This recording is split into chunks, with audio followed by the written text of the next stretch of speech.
Hi, good afternoon and welcome to Time SEO, where we've actually been running these Time SEO sessions for the past nearly 2 months. It's a time where we encourage everyone to take a break, connect with others, and learn something new. So Authoritas put on this Time SEO back at the end of March, and not only do we run Time SEO, we're SEO software. We help to generate traffic that converts. We actually have in this during this period 2 different packages called the stimulus packages. One is for startups and one is for businesses switching SEO software. So if you want to speak to someone in detail about that, we'll also have Lawrence and Raphael. Lawrence often joins chat. Please speak to them. So today we have 3 great speakers talking about Do Links Matter? I'm SEO Joe Blogs from Authoritas, and I'm also joined by Carrie Shepherd. Carrie will be taking some of the questions at the end, so please put your questions in the chat. And I hope everyone has got some tea as well for our Time SEO. So today we have 3 speakers, Enrico, Daria, and Syphaïwong, all talking about how links matter. So without further ado, I'm going to pass it over to them. Thank you very much. Hi, hello. So I'm Syphaïwong, and I'm the founder of Assonance.net. It's a French SEO copywriting agency. Every day, what my job is to help people who think they have boring business to do exciting stuff through content strategies. And to talk about backlink profiling, I have some few tips for you.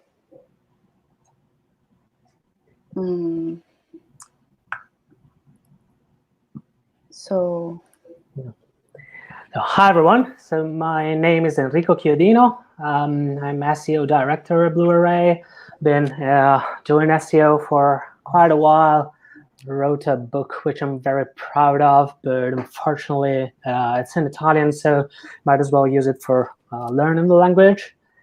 And I am apparently the very only guy in the industry to not use Twitter. So if you want to reach out, please do it via LinkedIn.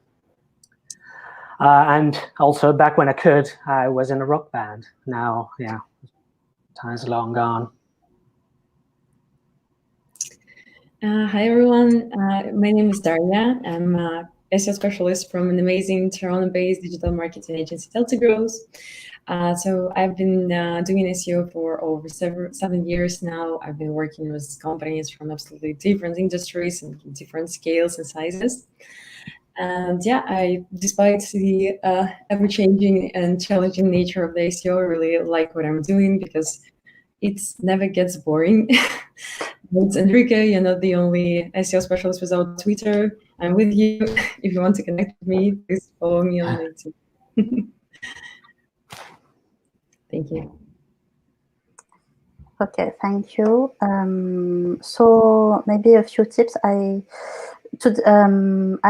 more a content strategy expert. I don't do link building strategies for my clients. It's more a global. I like to have a global point of view. And what I like to say to tell them is to, I don't know how to say that, but it's to make them understand why it's important to be to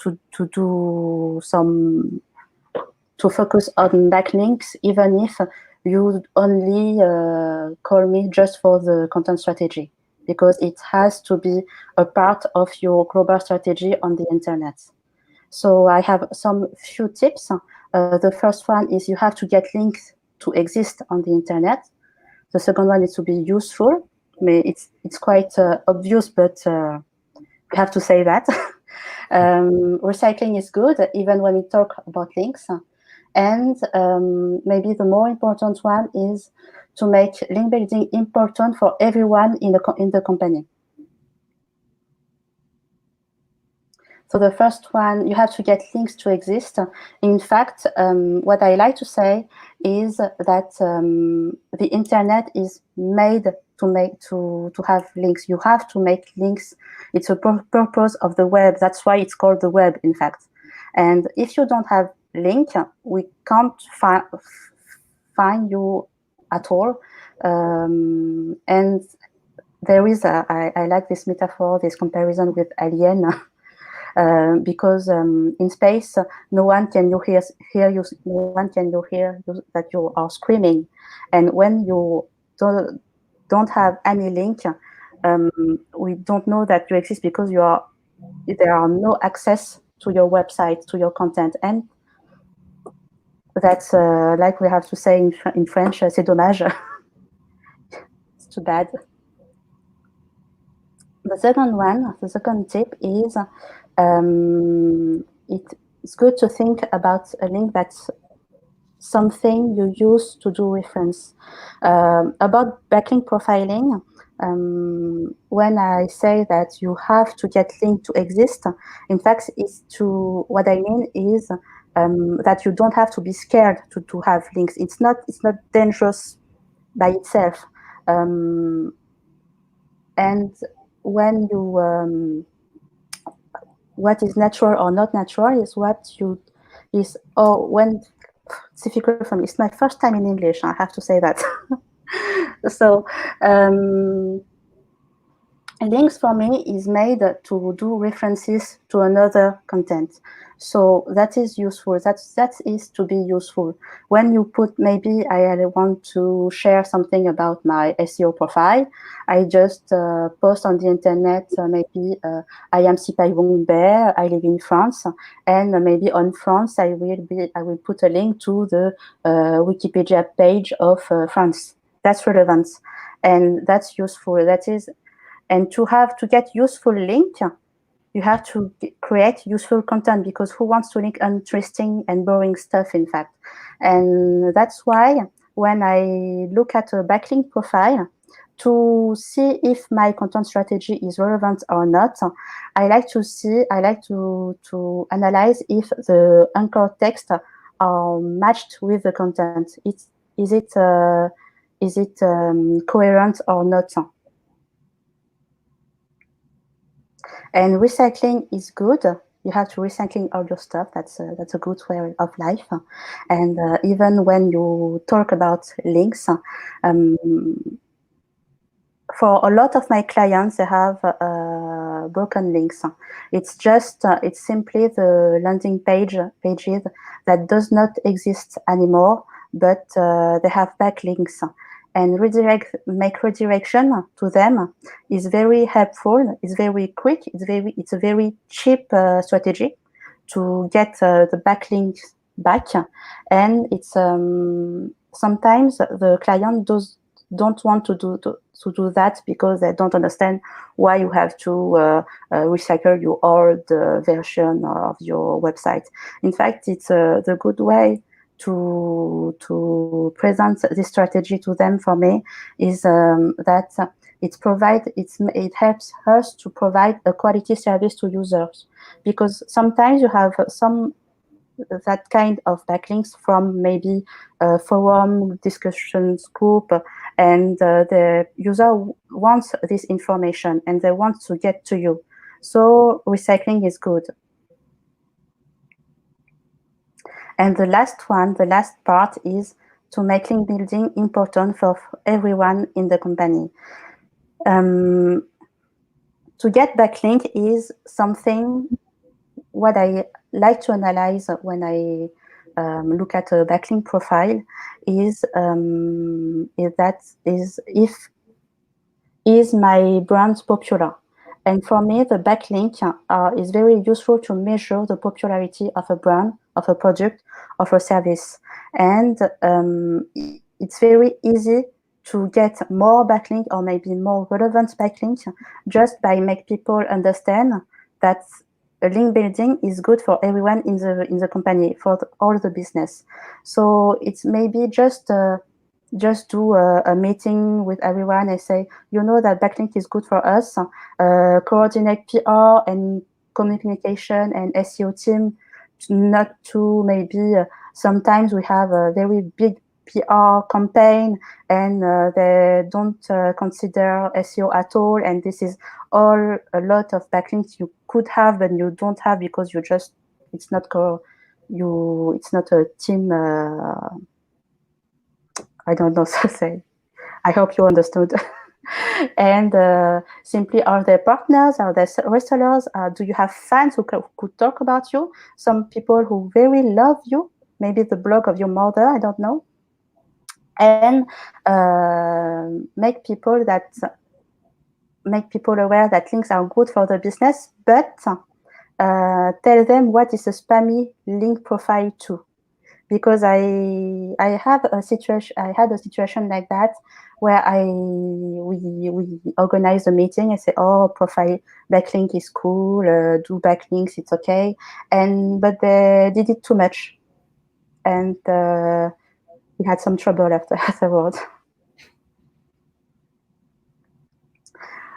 It's okay. Thank you for listening to me. So Enrico.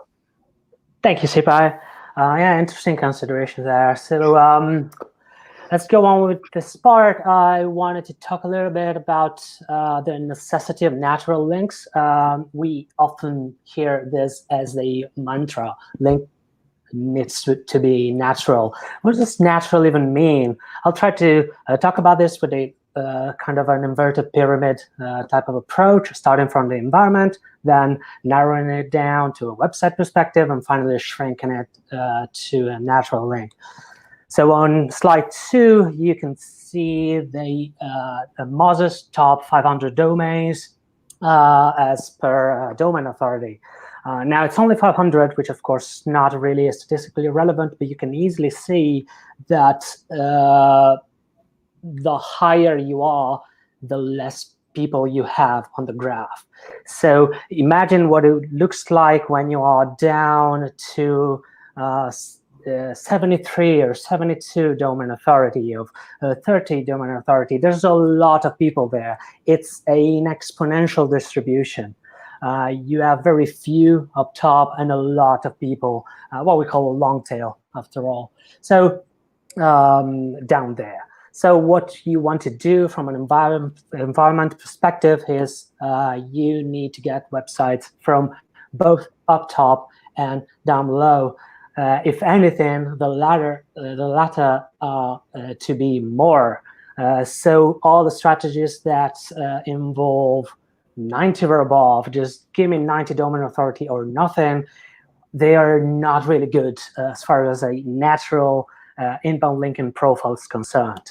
Now, it is good for Yux.com, in this example, to have a backlink from Enrico, the fashionable Italian guy.com with a domain authority of -10, as you can easily see.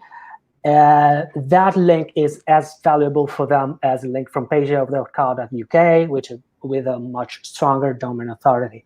The reason being that I'm relevant because I'm talking about fashion, whereas Peugeot is not. So the environment should be relevant, and a low quality website, and I mean low quality from a domain authority perspective, is not a spammy website. From a website perspective, you should not be afraid to have a lot of your links linking to your superstar pages. Now, normally superstar pages are homepage, can be a very strong blog post, can be your top product or your top service, whatever it is that you sell or that you're talking about. You don't want your distribution to be different than what it should normally be. Now, this study on 11 million websites shows that around 95% of all pages do not, in fact, have any backlink. Finally, narrowing it down to what a natural link looks like. So once upon a time, we were using anchor texts a lot. We were doing it so much as to cause the situation that you see here, which was pretty famous. Apparently, SEOs, some pretty funny guys, I guess, managed to have the White House website rank for miserable failure.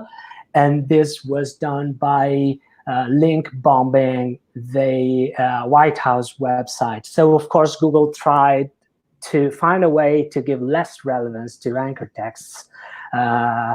And they did it by using context. Now, as we'll see in the next slide, context is also relevant because they around 80% of all the traffic that you're going to receive on your site is in fact not coming from the specific keyword that you're targeting, meaning that you should not put too much effort into a single keyword, but try to distribute your authority and try to target clusters. Semantic clusters rather than single keywords. How do we do this? If someone were to write something like this, guy's talking right now is Enrico, Italian SEOs, blah, blah, blah. Now, as you can see, a lot of SEOs here would go for a link from either SEO or link building or Enrico, why not? My own personal brand.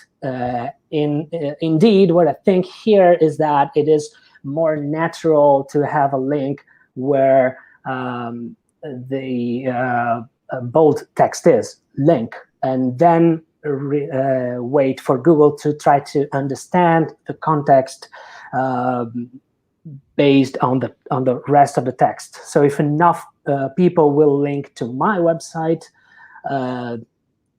and are also mentioning the terms SEO or link building in the same sentence, Google will understand that I am relevant for that specific semantic area. And this is thanks to their very, I would say amazing, I would call it amazing artificial intelligence. And this is pretty much what BERT, which we mentioned a lot recently, well, not really recently, a couple of months ago, was all about. So finally, a natural link, to sum it up, natural link does not force a domain authority from the linking domain. It does not force what the landing page should be. It does not force a specific anchor text. Over to Daria. Thanks. Thank you very much, Enrico. And thank you, first of all, thank you guys for sharing these great tips. Very insightful and helpful. And I absolutely agree that, of course, link building is important, and it most probably will be important because link building is about building your website authority, right? And website authority is one of the key components of doing great in organic search results. So of course, the amount of effort you would want to put into link building vary depending on the industry. If you're working in a industry where competition is quite low, even 10% of all your monthly SEO activities forwarded to link building would be enough for you to be able to have this SEO power and be able to outperform your competitors. However, if the competition in your industry is fierce, and especially if your website falls under the category of, this Your Money, Your Life website, right? If you're operating in healthcare or like they provide some financial services, this is when you need to really prepare to link build a lot. And in my quick presentation, I wanted to quickly go over, discuss one of the hardest probably, but at the same time, one of the most rewarding link building techniques, which is outreach. So what actually makes the outreach project successful. I always prefer to start with planning and with strategy. Just before you even start to execute an outreach, right, to reach out to people, you of course need to think about what content you will be presented to them. So to make sure you don't waste your resources on just some content pieces, you need to sit down and work on a comprehensive content strategy that will include deep dive research of all the topics that are currently trending in your specific industry. Luckily, we have a number of different tools like Google Trends, Ahrefs, and a lot of different great SEO tools that will help you easily, not easily, it will take time, but it's absolutely doable to, just understand what people are interested in and what you can offer them. The second thing to keep in mind is, as Syphaï already mentioned, that of course content needs to add unique value. So you need to have a ground to actually reach out to people and say that, hey, look at my content. It won't waste your time. It's really great. You just can't reach out to them saying, hey, this is just another content you've read a million times. Just read it because I'm a nice person. Unfortunately, it doesn't work like that. You need to provide at least something unique. Of course, it can be 100% original because people are writing a lot, but there is always something unique you can add to your content to make it stand out. That's for sure. Next component of a good outreach is cooperating with peers. Actually, cooperating with other companies, it is one of the easiest way to increase your brand awareness, get some quality and natural backlinks, and get some really great partners. Of course, you may not want to cooperate with your direct competitors on content, right? But if you reach out to a specialist from your industry, from adjacent markets, like if you're an SEO specialist, you will want to reach out to a web development company and cooperate with them on some content piece about website migration, for example, right? So once you work with other companies on some content piece, once you involve other people into your content, at the moment the content is live, you have much more platforms to promote it, right? You have your platform and your web assets, your social media, and you also have the web assets of your content partners where they can share your content and get this first attention to it, right? And then the quality of the content should work for, just to get in natural backlinks without additional efforts. Another thing for successful outreach is that you need to deserve love of journalists and bloggers. And in my experience, what journalists and bloggers love is some statistics and some research surveys. It's something that they can use to build their own content upon this. So I'm pretty sure that if any business will sit down and think what unique statistic or data they can provide to the community, they will definitely find something, because every business has some proprietary data that they can share, of course, if they can legally share and disclose it on their website, right? So that they can share with the audience to give some unique value content piece. Like, for example, even if you're a small local window replacement company, you can easily write on what are the most popular window types in your area, right, that your clients choose and why. Or if you're a huge insurance company, you can create an insightful content piece on average insurance rate by province that the journalists would definitely love, because it will give them a ground to create some really useful articles for their newspapers, etc. So yes, and the last one is when doing outreach, it's very important to keep it clean and organized from the moment you start. Just my advice is to make sure you select a tool that you will use for actually recording and monitoring your list of influencers, right? List of journalists, bloggers, or your peers with whom you'll be cooperating on the content, because you would definitely want to get back to this list once you create a new content article and want to promote it again. yeah, it's very important to keep this list of influencers clean and organized, because again, you don't want to reach to the same person twice, introducing yourself as if you're communicating for the first time, right? You want to build relationships, and this is when these tools can help. What tools I can recommend? I've been using BuzzStream, Ninja Outreach is great. There are some many other tools. So yeah, we have all these instruments to get our outreach, to make our outreach project successful. It's definitely complicated. It definitely requires a lot of time, but at the end of the day, this is a long-term strategy that will help your website grow and stay there, no matter what updates Google will roll out. Thank you very much.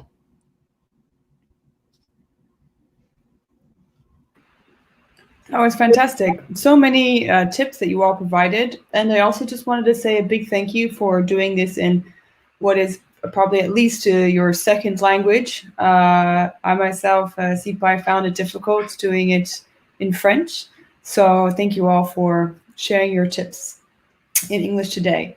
Thank you. I'll pass over to Carrie because we've got a lot of questions that we'd like to ask you. So over to you, Carrie. Great. Thank you, Joe. So first question we have for Syphaï. You said that make people aware that links are good for the business, thus everyone, and tell them what is a spammy link to. What did you do when the client had too many spammy links? What I tell them is to take your time first, because they had a spammy backlink profile because they were too much enthusiastic, and afterwards we had to take our time. So the first step for me is to define what is a spammy link for these clients, because sometimes it's not what you think. There are a lot of tools that helps you to do backlink profiling and to analyze what is a spammy or not. But sometimes you are not you don't agree with them. And I remember a client who called me he was very scared. He said, "Oh, Syphaï, we have a lot of backlinks from a website in Russia. What is it? Is it spammy? Do we have to disable it today?" And I was, "Oh, take your time." And in fact, it was just a real Russian website talking about what they are doing. Indeed, so it was very relevant for them, and that's why I say take your time, because if you disable or if you maybe contact those websites to drop the backlinks, sometimes you don't know what you are losing by removing those backlinks, because it's very easy to remove. It's quite easy to get backlinks. No, it's not easy at all. But maybe it's more risky to lose something than to just do nothing and wait about what will happen. Great, thank you. That's very useful. So we have another question from Christina. How do you justify to clients the time spent on quality link building versus 100 links for $100? Which to non-educated people sounds much better? The question is for me? Sorry. I think it's for anyone. Okay. Well, I think I can answer that. So it's sometimes it can be hard to justify this to the clients. However, you just need to explain that we can make it really quick, and maybe you'll have a quick success in Google once Google, as long as Google, Google may not right away realize these links are spammy, but at some point you will, and you will have some quick success, and you will be, you will fall down as fast with your rankings. So if you want your brand to be trustworthy, if you want to have a long-term performance and organic search results, you definitely need to do natural linking, because otherwise all this, even $100, will be just spent in vain, because it will bring you more harm than good. So it's for clients to decide how long they want to stay successful in organic search results. Anything else anyone wants to add? Maybe, in fact, it's very useful to do long-term link building, like Daria says, because link building is not just about SEO; it's about becoming a reference. So building your popularity is long for SEO in the internet, with television advertisement, displays, and it's a long term. It's a trip. So you have to go. You have to be confident, and that's it. Yeah, I think, yeah, absolutely. I think it's a problem that we are asked of a lot as SEOs. How do you prove that, you know, you are being useful to me? I'm giving you money, and yeah, it's not as easy to prove as for PPC or other paid in general. What I normally say, I take this from my try to kind of give it a different spin. After all, we should never forget that there's no ROI in any channel like SEO. In fact, SEO is the most useful thing you can do money-wise. So after you've done SEO, you can do other stuff. That's what it should look like. And then the fact of doing or not doing link building, I think all serious pro agencies will always go for the long run. So let's build your brand. Let's make it a marathon rather than sprint. So it would become easier to explain it to explain to the company that yes, this is how you do it, because this is the only way to do it. Great, thank you. I have another question for all of you from Christina again. Any examples of a very creative approach to link building campaigns? Okay, I can go first, because I have because I mentioned context, and the single best example of using context to rank for organic traffic that I can think of is what TripAdvisor did some 5 years ago or something. I'm pretty sure this was worldwide, so I think everyone is aware of what I'm talking about with their TV advertisement. Don't search Barcelona, search TripAdvisor Barcelona. This was the payoff of their ad. I think this was interesting because they got people starting to search for that, maybe use that specific combination of words to talk about TripAdvisor, and TripAdvisor used that to become relevant in a topic that's more geographic. You don't normally search for, if you're searching for Barcelona, you're searching for possibly touristic indications, and that was very smart from TripAdvisor to try to be relevant for that type of semantic area without it even being a strictly SEO effort at all. Great, thank you. Daria or Syphaïwong, do you have anything to add? Yeah, actually, I have the experience of the company. So they were like a comparison tool of some financial products, and they decided to So the first, like, link building was an additional benefit of all this initiative. So they invented different awards for different financial services and tools that some other companies provide. So this created a lot of buzz in the media, and naturally brought a lot of backlinks from the participating companies as well as from journalists. So it was kind of creative, and yeah, why not? I had an experience during the lockdown in France with a client that, sorry, I can't mention the name of the client for NDA issues, but we see every day a lot of news about the economic crisis and the coronavirus, etc. And there are some fake news as well. And for these clients, it was quite difficult to maintain a content strategy as before, because of maybe lower budget, etc. And what we did is we did it twice. It was maybe newsjacking. In fact, we find some fake news on the internet and about the coronavirus and some topic around, and what we did is to post some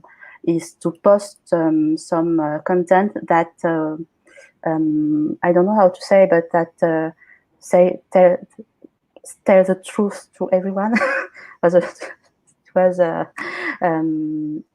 don't know the term in English, but we say we have an English franglais name. It was debunker. I don't know how to say. And it works. In fact, it works because it works, and we got backlinks and very, very relevant backlinks, because this client, for a short time, had a very, very relevant content about something that people were very they wanted to read that, and it was very. I think it was creative. I don't know, but it works, so we were okay with that. Great, thank you. I think that's all we have time for today. So back over to Joe. Thanks, Gary, and thanks very much to all of our speakers, and also for doing it in English for us. We had a lot of questions that were asked, so we would like to continue this conversation on LinkedIn and Twitter. We'll tag you all on both channels, so please feel free, everyone who's asked a question, to ask there. One of them was from Christina about how much time do you spend on outreach, really, Daria, like the whole creation and the promotion process, and how much of that actually goes towards the outreach. But we'll tag those questions that didn't get answered in the chat. Well, on LinkedIn, I mean, sorry. Sure. So, I just wanted to say a big thank you also to some of our speakers, and also the people that have come today. This is our second month. We've had lots of regular people come, which is great. And I wanted to also say, someone's left a little bit quickly, but tomorrow we have another great session. Let me just bring Syphaïwong back in. Oh, there you are.